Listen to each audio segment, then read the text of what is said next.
I'd like to call the Board of Public Works meeting of August 31st, 2016 to order. First thing on the agenda is to ask if anybody is taping this other than LCAT.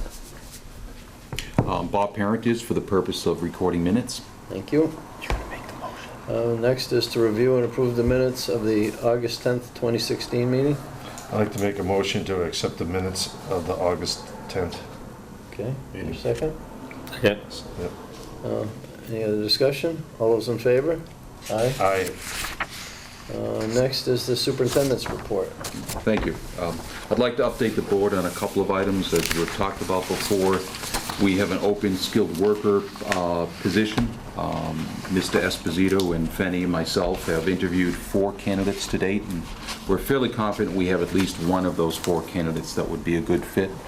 I'm going to go through and check some references, and I spoke to the acting town manager actually about this yesterday, and she's comfortable moving forward with our recommendation to the council. So once I do the final reference checks, I think I'll be in a position where I can then put together a written recommendation that gets passed through the acting town manager to the town council, hopefully for their finalization on the 13th of September.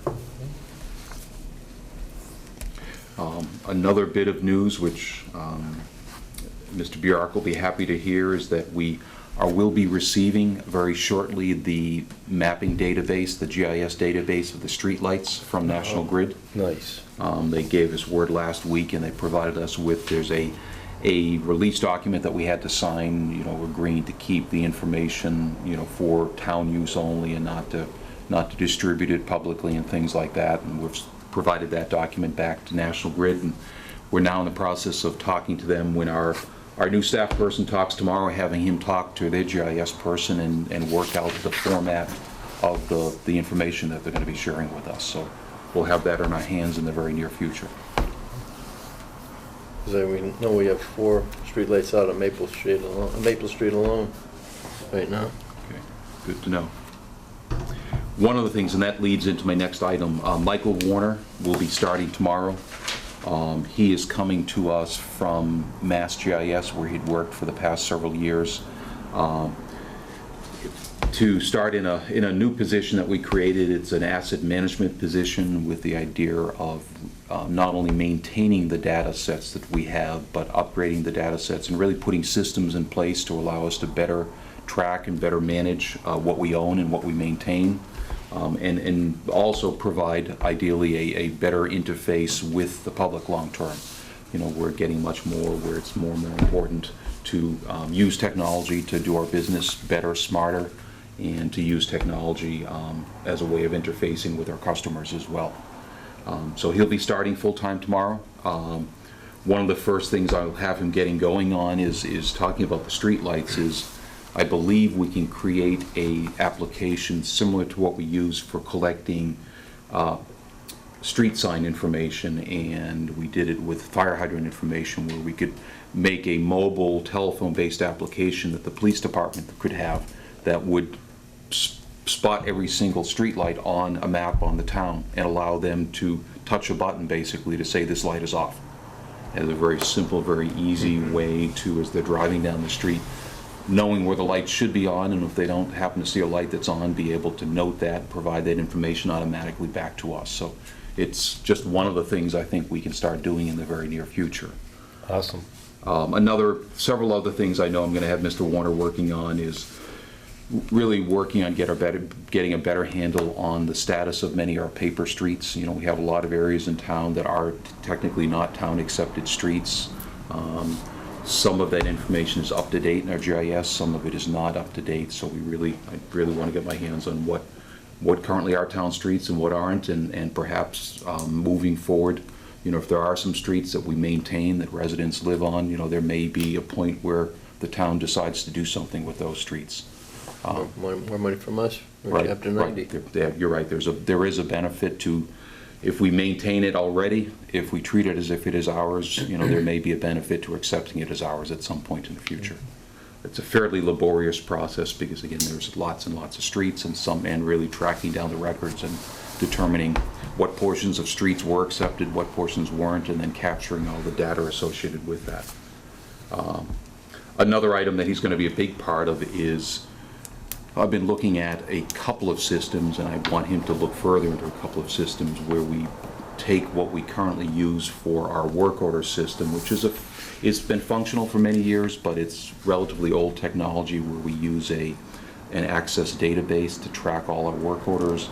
We then print out a paper copy of the work order and we give it to Roy, and Roy gives it to one of his guys, and the guys do it, and they give it back to Roy, and they gives it back to the women in the office, and they put it back into the database.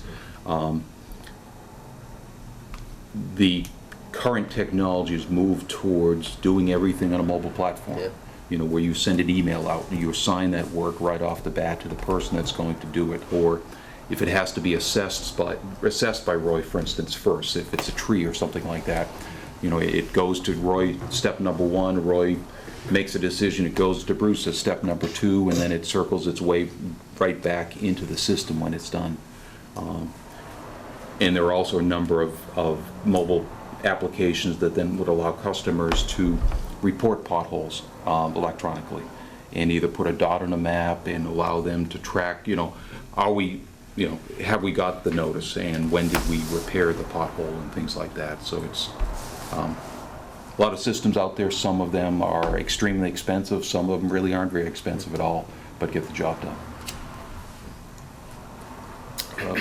Did want to make the board aware that we did receive an inspection by a gentleman named John Livergren, I believe. He's an inspector with the Mass Department of Labor Standards last Friday, I believe.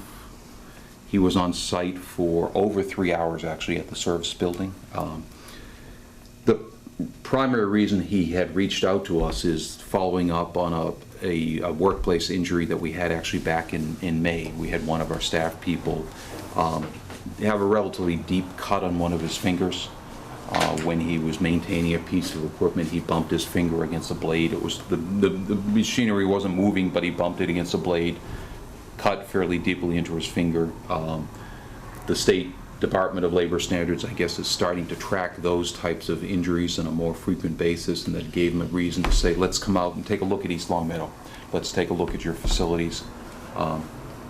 I think, and then Bruce and Roy can certainly fill you in because they were with him for the entire inspection period. But as I understand, he identified a number of relatively minor items. There was a fire extinguisher that was out of date that needed to be upgraded. There's a couple of pieces of equipment that are not grounded pieces of equipment. They're only a 2-prong plug versus a 3-prong, so we have to put a GFI receptacle in for those. We have a stairway and ladder in one of the rear buildings that needs some handrails put in, but as far as I understand, nothing major that he came up with. Garage doors. Good point.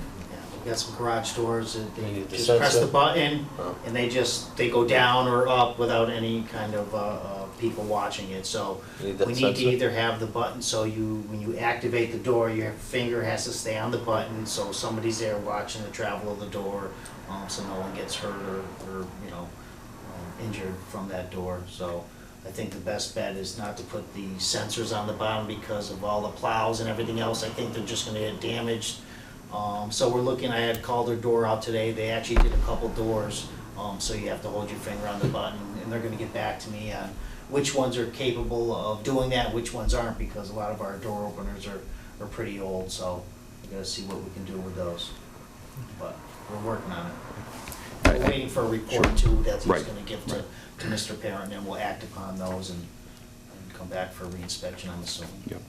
And I think this is part of an initiative that the state has started probably about a year and a half ago. I think we started reading and seeing some press regarding it. Municipalities in Massachusetts are not subject to federal OSHA requirements, but we are subject to state workplace regulations, which are very similar to OSHA regulations. And the state had not been very active with municipalities in the past relative to those regulations. They're becoming more and more involved, but they're doing it initially from an advisory standpoint. It's, this is probably the first time we've ever had an inspection like this done at this facility. It was good. We identified some, relatively minor things that we need to improve. We actually get visited by Maya too. At That's least what I was Good gonna point. say. Yeah, Usually our insurance they're the ones company. that It's kind of on the same lines. Yeah. He does almost the exact same things. He points out certain things, he gives us items that we can address and some of them that we can't address, like oil separator tanks and all our school facilities and stuff like that. They point these out as our insurance provider, and we obviously do what we can or kind of give them an explanation if we can't, what we're going to be doing in the future to correct those issues. We have some experience with this inspector. He's been at the town hall a couple of times during the renovation work we did. We passed with flying colors. He was very happy with what we did for dust control and other types of things. So, I think it's overall, I think it's a good thing. It'll point out a few things that we need to do a little bit of additional work on, but nothing major. The next item I wanted to mention and call the board's attention to a map that I put in front of you. We're gearing up to start getting quotes for our fall crack sealing program. And what I highlighted in Dan Murphy's absence, Dan's actually in India for the next week and a half. So I'm standing in for Dan tonight.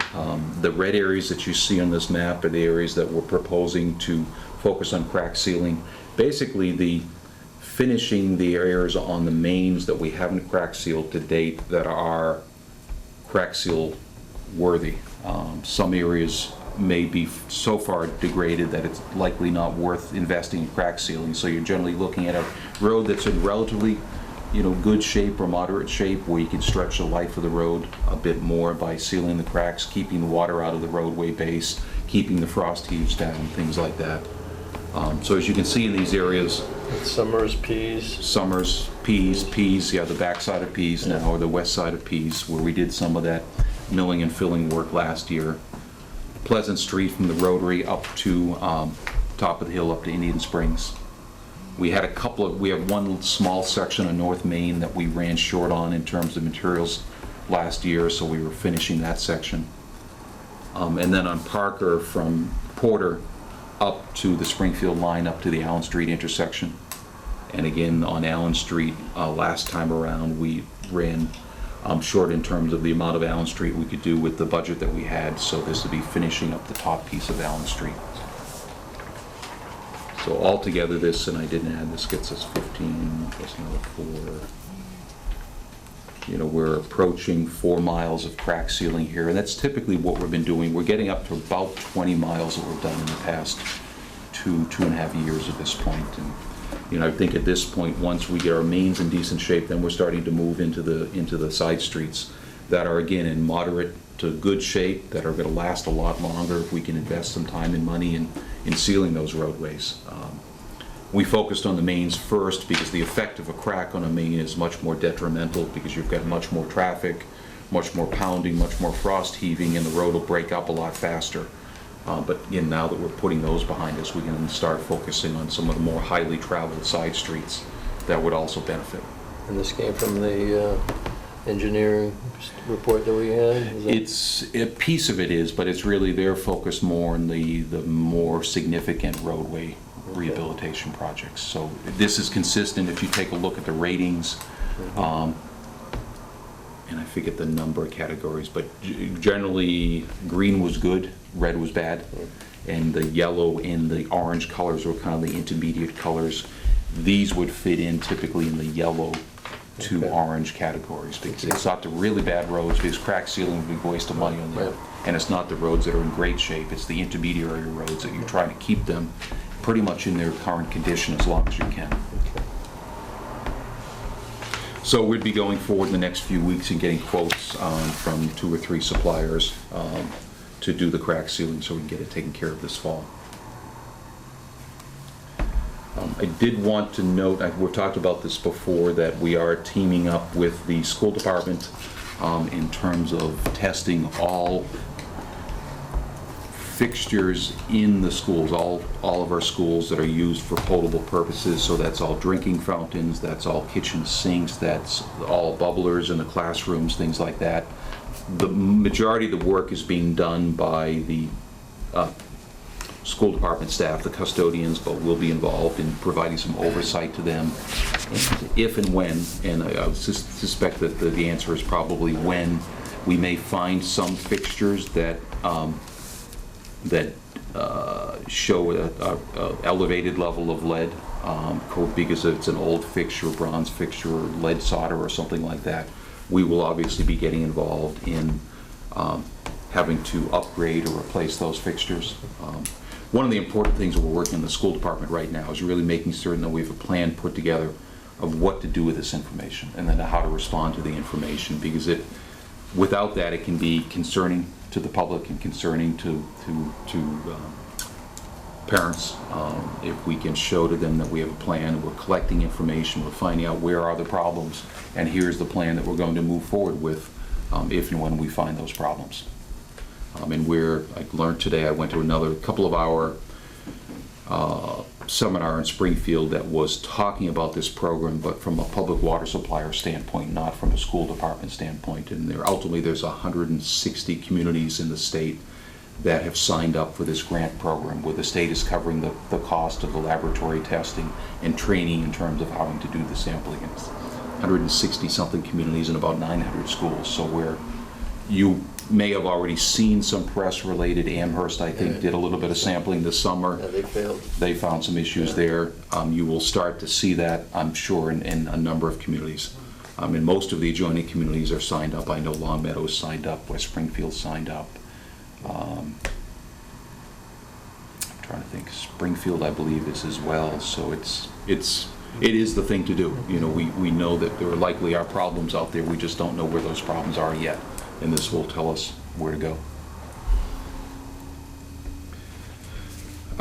Two other items. One I did want to mention, I shared with the board some comments that had come in from a resident regarding concerns about the Chestnut Street and Prospect Street intersection. And it's a unique intersection, as everybody knows. We have three-way stops and one straight through on the eastbound approach on Chestnut Street, and that's sort of the way that I've always known it, but the board, I'm sure, has known it in other configurations over the years, and I guess I'd be interested in any observations you've had about what has worked over the years or what hasn't worked over the years. I think we can probably do some improved signage and some other types of things with what is there right now. Functionally, it seems like we're doing what we need to do right now, given the very steep grade that we have coming up to Chestnut Street. But again, I'd be interested in your own experience. Yeah, it used to be a two-way stop sign, Yep. both on Prospect Street and Chestnut was two-way. Mm.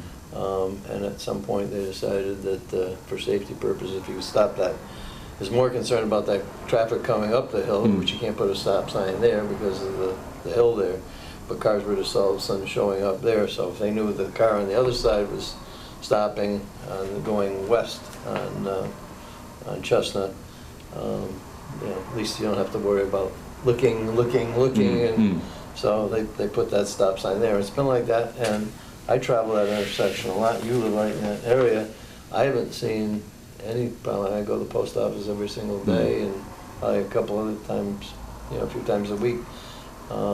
There's a fair amount of fender benders. I mean, Yeah. it just happens because people, I think a fair amount of it, I could be wrong, but I think a fair amount of it is they're coming out of Connecticut with four-way stops or returning to Connecticut with four-way stops, Yeah. and it's a three-way stop. Right. So the people coming up Prospect or down Prospect, I think are the ones that are most surprised that they stop. They see a car coming up the hill that is moving. Everybody else is stopped. They start to go, and this other car's coming. I think it'd be nice to see police reports to see if that's right. But I think it's not a four-way stop, but Connecticut is almost all four-way stops, and people just get caught by it. Right. I think My gut would be there's no blinker there, right? There is a red flasher. There is. Yeah. So is it a four-way? Has it got four bulbs?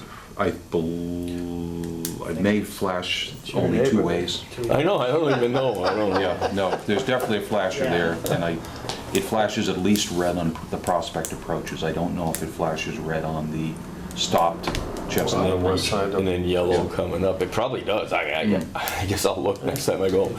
But my only thought would be, and I don't know if it's worse or better, there's only 5 days a year that stopping on that hill in my mind would ever cause a problem. I mean, in the days of standard transmissions, I mean, I could see where maybe it could have caused a young driver with a standard transmission a burp on the hill, but there's only 5 slippery days, and that road, this part I know, gets salted like first. Right. I mean, it's one of the very first roads that gets treatment, and I don't know whether stopping on it or coming up slow is gonna make all that much difference, because you're either gonna make it up that hill or you're not on a slippery day. You know, Union Street in Springfield, I mean, there's where it comes up to Maple Street, you're on a pretty Yeah. And it's a stop sign. It's a I could traffic go, light. I'm not the safety director, Yeah. I probably wouldn't make some people happy, but I travel that road 2 to 3 times a day. Yeah. I could go for a 4-way stop there. I'm not sure why it wouldn't make sense. At the very least, I know there's an intersection in Wilbraham by the old police station where they're coming up and there's a triangle and Boston Road veers Yeah. off the right Yeah, yeah. and come up, and there's better signage there. It says, you know, They're 3 ways huge signs. intersection, They're right? big. And it says, you know, right of way, there's an arrowish thing, so you know that. I don't know why we wouldn't stop everybody. But that's about the only thing I It's can. not a heavily traveled truck road. I mean, the trucks aren't going anywhere as far as stopping an 18-wheeler on the hill.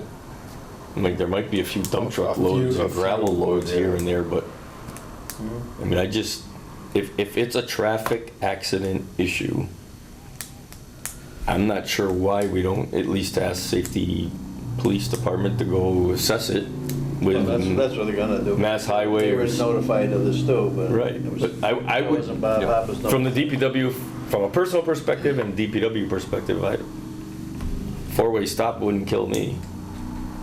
In the days of standard transmissions and less better coverage of salt on the hills and road treatments, I could see it could have been a nasty hill, but even trucks are automatics now, a lot of A them, lot of them are, yeah. so. Chief Gillespie and I have started a discussion about it. He's driven it a couple of times after, to kind of step back a little bit, but we Does he haven't. have any data supporting, like, there's been abnormally a large amount of accidents there? Yeah. He certainly has data. I haven't asked him to pull it There's out yet. enough. I mean, I hear Yeah. the sirens and I look up and I see the fender benders at the corner. Mm. My son got in one there. I mean, there's enough of them. They're not, nobody's going 100 miles an hour, so they're usually not catastrophic, but they're nuisance. They're there, and people are confused. Once or twice a week, I see somebody confused that they started to go and I'm taking my left to go home, or somebody else in front of me is trying to go. And Yeah. It's only a Prospect, because Chestnut, people are stopping anyways, and they Yeah. see, and unless they're taking a left. And the mirror doesn't do much on most days. No. So I agree No. with her comment about the mirror. I mean, Yeah, that's what I do. you know, Trying to cross squinting in the mirror, and you really, Yeah. if it's at night, you see headlights. Other than that, it's Yeah. pretty hard to tell if there's a car coming up that hill, so. So there's probably 3 options. One option, leave it the way it is, but with better signage. Go back to the 2-way stop. I don't think that makes sense. No. It doesn't make any sense to me. I think it's the same way with better signage, or just go to a 4-way stop. Okay. And I don't know why we couldn't, if 4-way is an option, you try it. And you note that we're gonna watch the winter assessment of issues on that hill. And maybe I'm wrong, but it gets salted first. I mean, we're out there quick. And we could put a double asterisk on it now that it's a stop sign and just make sure we're definitely out You there got quick.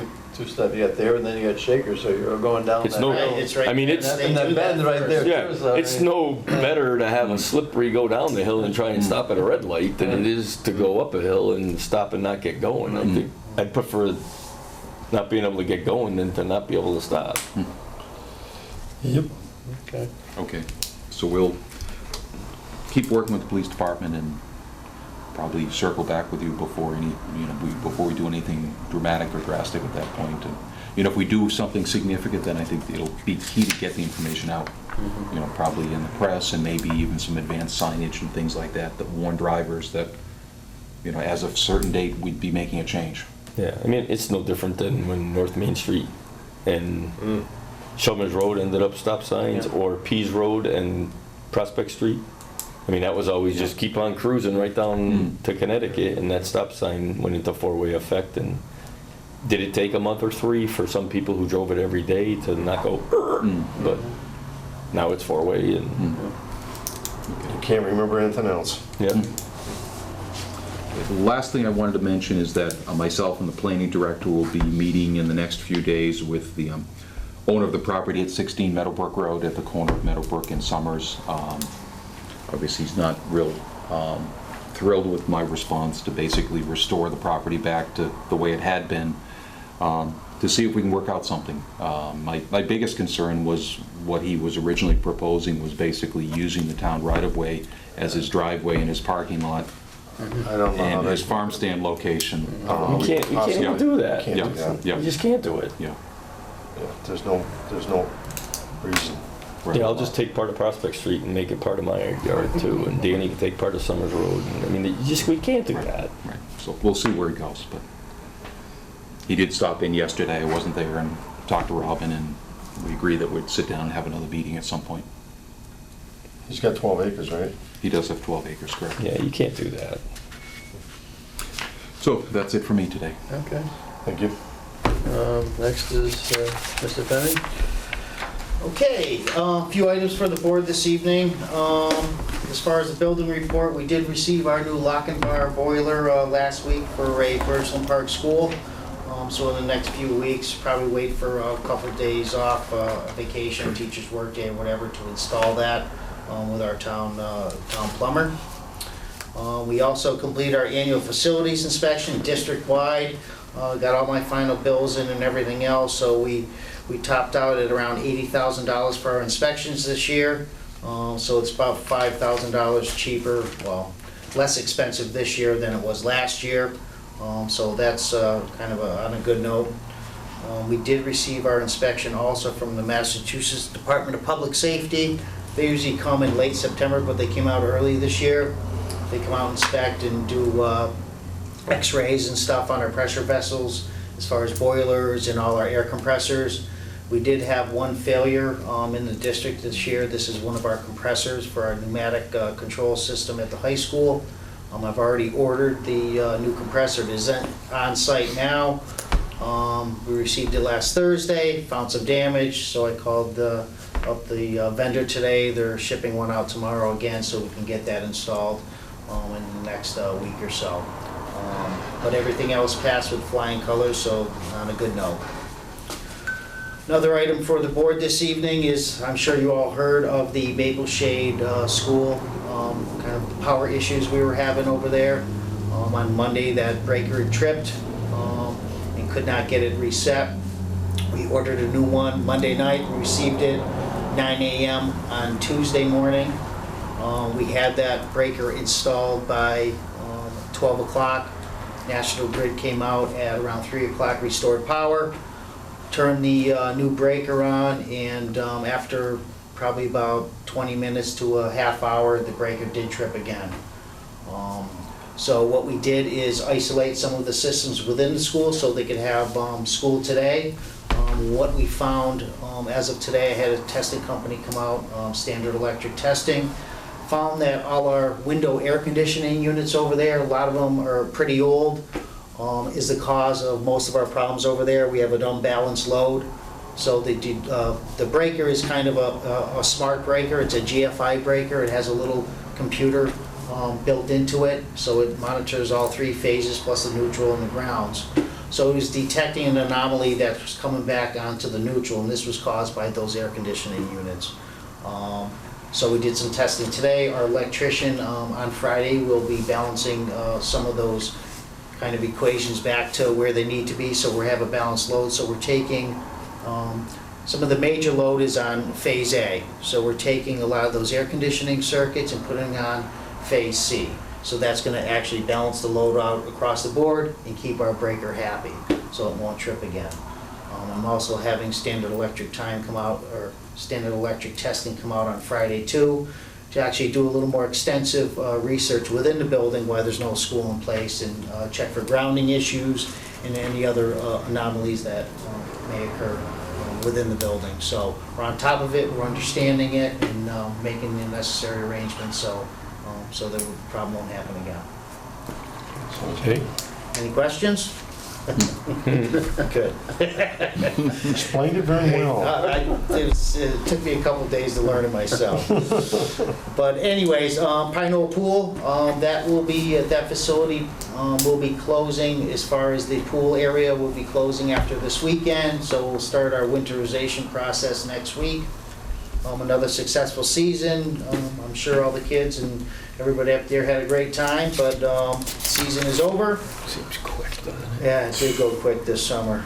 Another item too. The for older the- you get, the faster they go home. Two for the board is our playscapes were completed on time as of Friday at roughly probably around 5 o'clock, so the kids are actually enjoying those.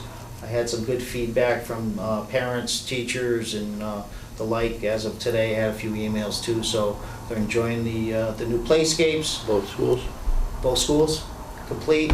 We do have to do some work over at Meadowbrook School. We got to do some loaming and seeding based on the demolition of the old playscapes. It was much larger, so we do have to go in there and loam and seed. And we have some roots and stuff around one of the trees over at Meadowbrook that we got to dress up and make it look nice. It just when we did do the job, obviously based on our current weather conditions and everything else, found that we probably should wait. So we'll probably be doing that mid next week to late next week, start following through with the loaming and seeding and stuff like that. So everything's working out well. Awesome. And that's all I have for you. Great. Roy? I'll give you an update on the John Street water. All the services are in. All the old hydrants, gates pulled out. We're paving now.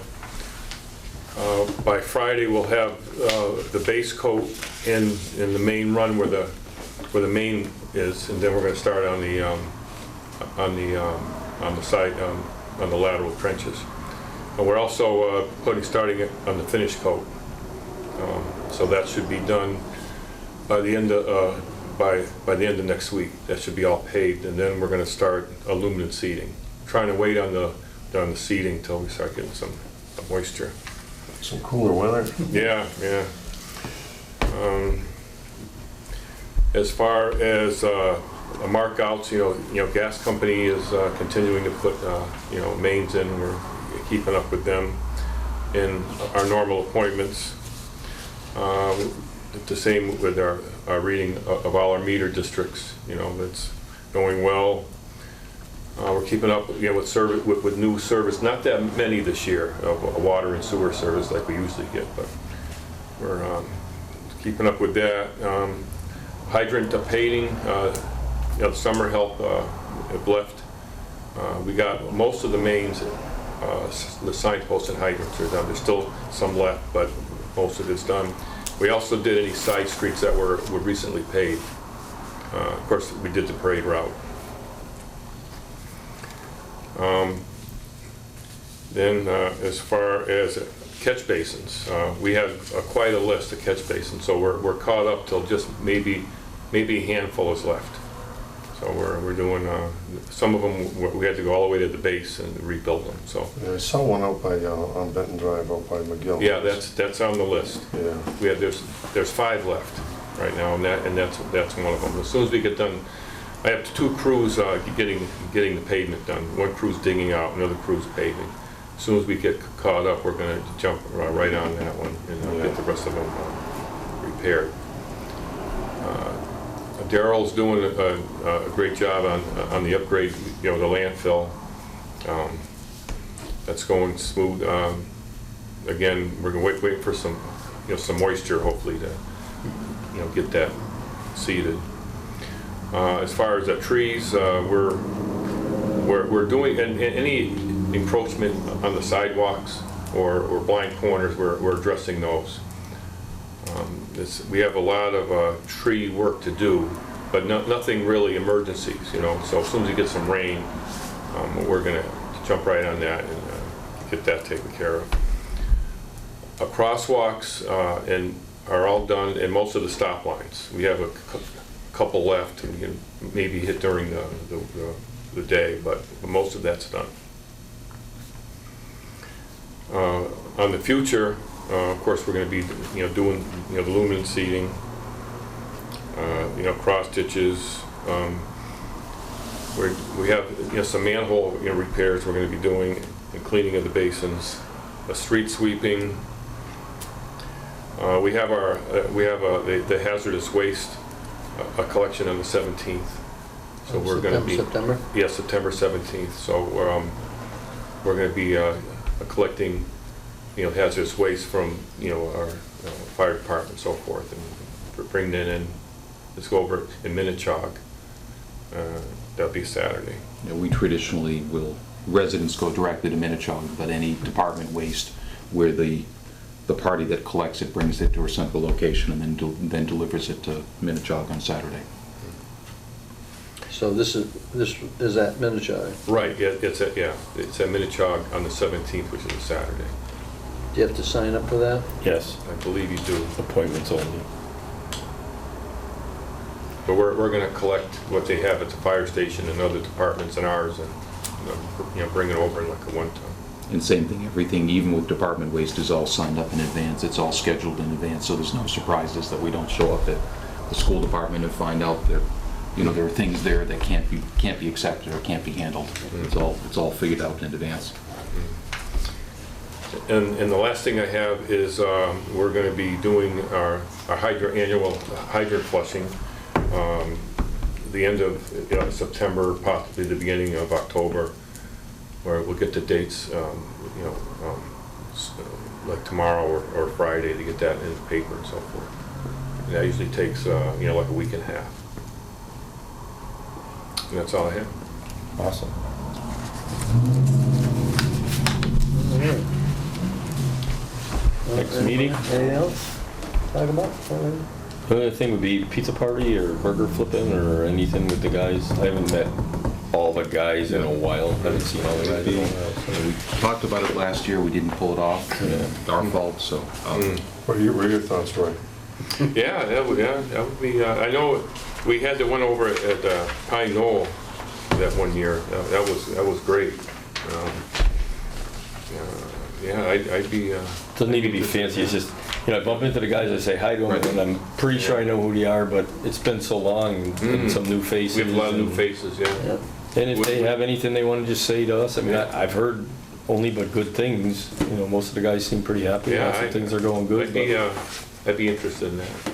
So Okay. at your convenience. If we don't schedule it, it won't happen, so it's, Say either late September, early October. Yeah, look at your schedule, see what might fit before we get into winter and heavy and whatever. yeah, that's why I know, I gotta make sure that, Yeah. facilities, well, during the Yeah, day. that was a nice area. There's Yeah. parking and. Yeah, That's all. okay. Next meeting will be Wednesday, September 14th at 5 o'clock at the service building. Motion to adjourn. Second, Second the motion. all in favor? Aye. Aye.